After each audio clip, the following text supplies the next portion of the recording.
President Uhuru Kenyatta yesterday issued an executive order. And in that executive order, President Kenyatta appointed Fred Matiangi as the supervisor for all cabinet secretaries.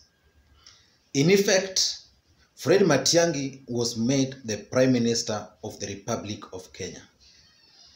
So today, I want us to analyze that development and how it's going to affect Willam Ruto's role as the Deputy President of the Republic of Kenya and his ambitions for 2022.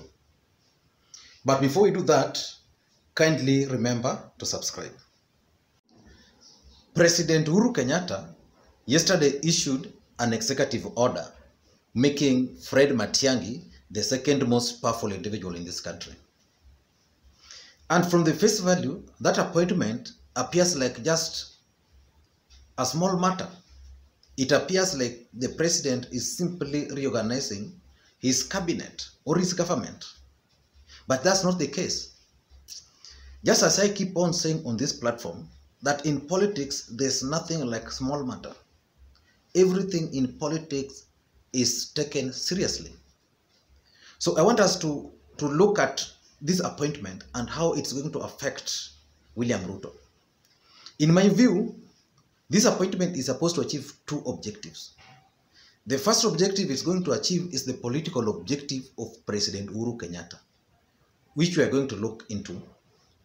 And then the second objective, which is going to achieve, is to ensure President Uhuru Kenyatta's legacy is achieved. So those two objectives are the main reason that informed President Uhuru Kenyatta's decision to appoint Fred Matiangi as the supervisor for all cabinet secretaries. By the second objective, which is to ensure that President Uhuru Kenyatta's legacy is achieved. We all agree that Fred Matiangi is one of the most effective cabinet secretaries in this country. And therefore, if President Uhuru Kenyatta just wanted his legacy to be achieved, then the appointment of Fred Matiangi is the best. Remember, Willam Ruto, who is supposed to be running around tangatangering, ensuring, because alisema yeye ni mtu wa mkono wa President Kenyatta, is busy with politics. So Fred Matiangi has been performing both in the Ministry of Education, where he was before, and now in the Interior. In fact, Fred Matiangi has even been working like the Minister for Transport, ensuring that the Michuki rules are implemented, blah, blah. So Fred Matiangi is the guy who President Uhuru Kenyatta is going to rely on to ensure that his legacy is achieved. The second objective, which in my view is the most critical, is the political objective. Assuming the appointment of Fred Matiangi is political, what is it supposed to achieve? In my view, that appointment is supposed to achieve so many things. Number one, President Uhuru Kenyatta and Willam Ruto contested on a ticket, and they are running the same government.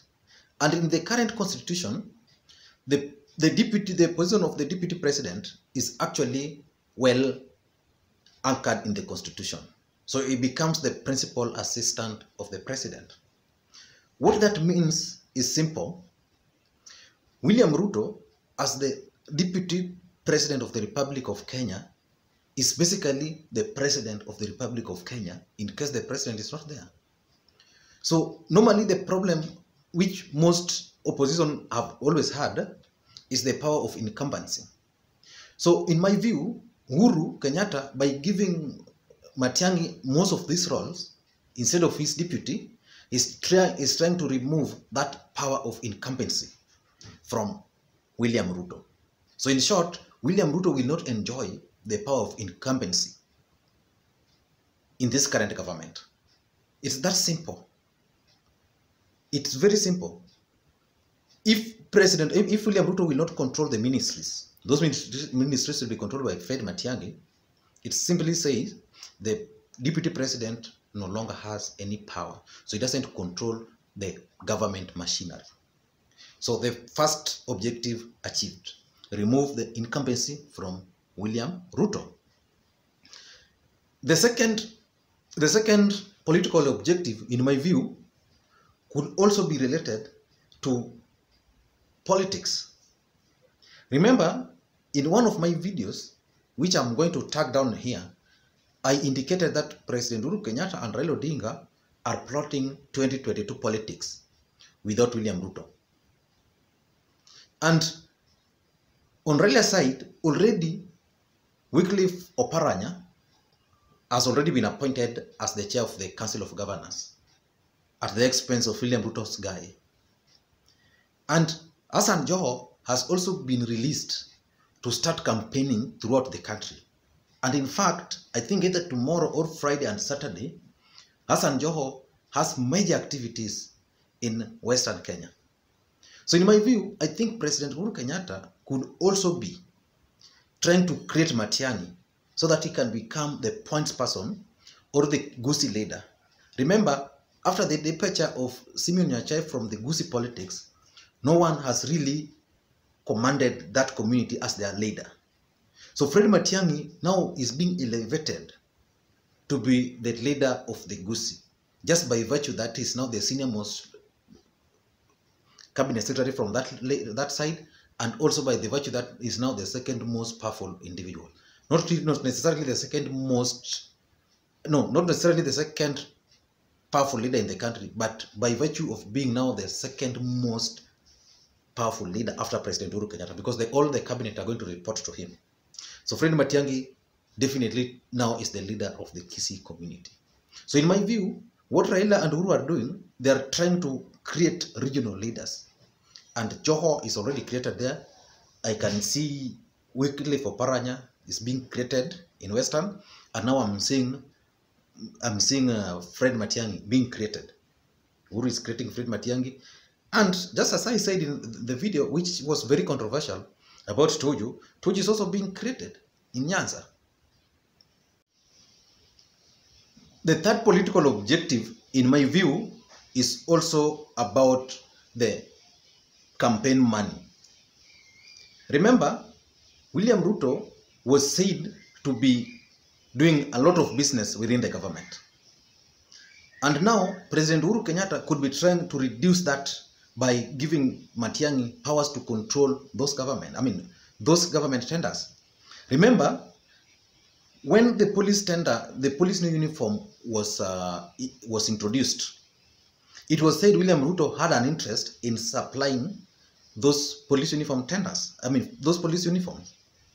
Willam Ruto or his people were keen on supplying those police uniform tenders. But Fred Matiangi then came out very strongly and said those tenders will not go anywhere. Those tenders will go to NYS. And I think up to today, those tenders probably will be or were awarded or will be awarded to to NYS.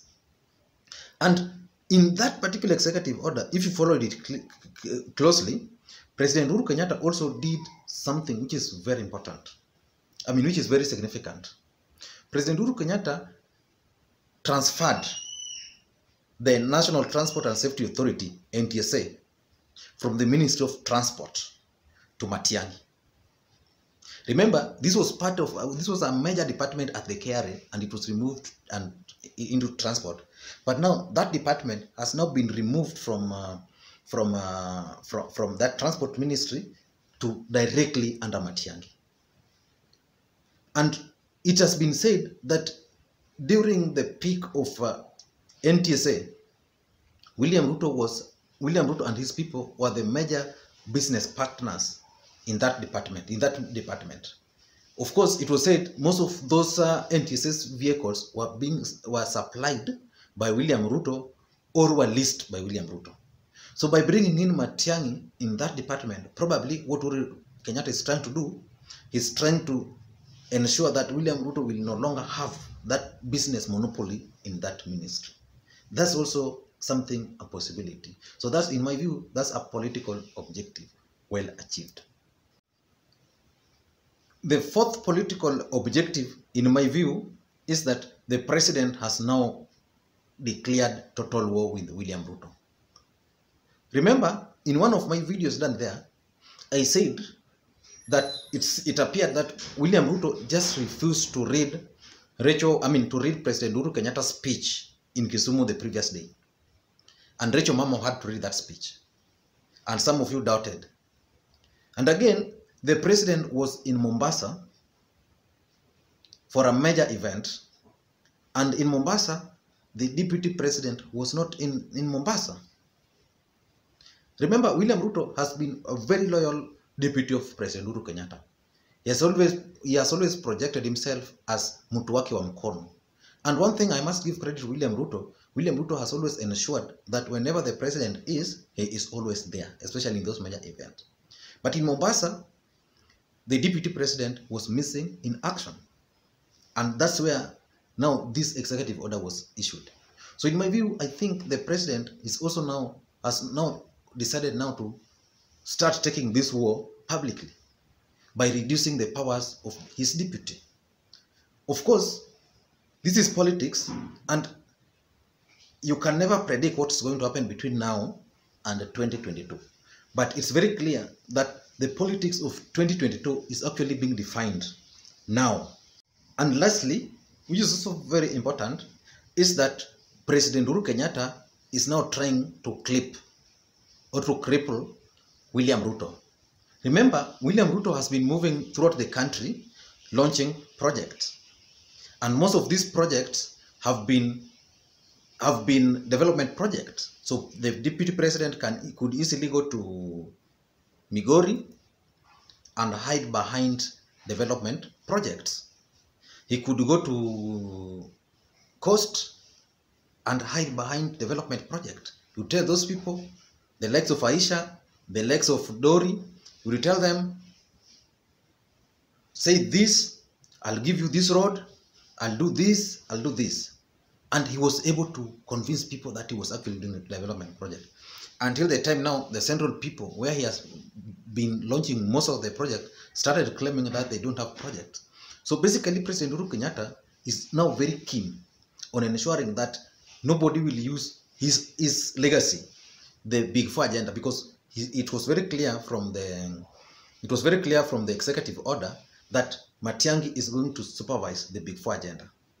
And Big Four agenda is where the president has decided to allocate all the money. So the Big Four agenda for the president will now be under direct supervision of Fred Matiangi. Even if Willam Ruto wants to go and open a clinic, if Matiangi said no, that clinic is not yet ready, he won't do anything.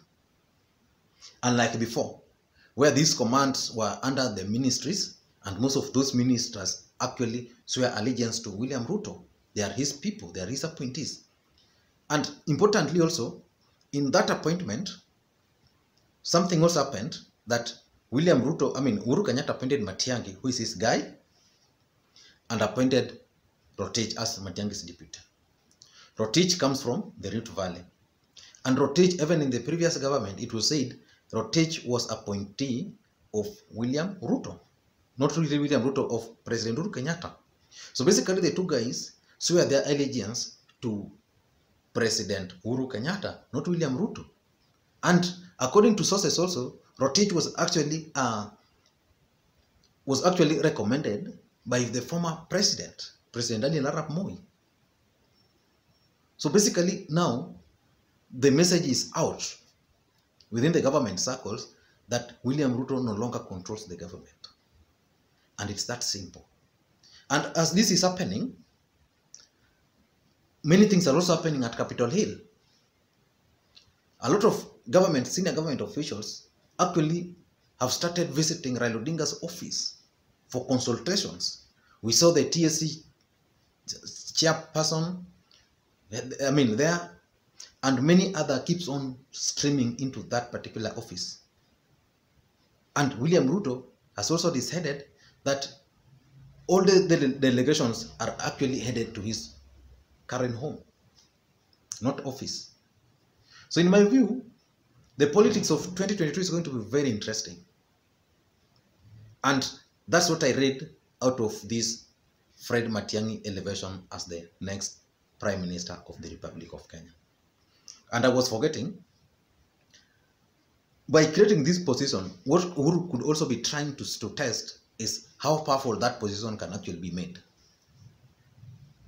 Remember, it has been said along the corridors of power that President Uhuru Kenyatta could stick to the presidency, could agree with Raila so that Raila becomes a ceremonial president and Uhuru becomes an executive prime minister. So probably they are also just trying that. But importantly, this appointment, in my view, is going to achieve the political objective of 2022 and the referendum politics. Thank you guys for watching, and please don't forget to subscribe.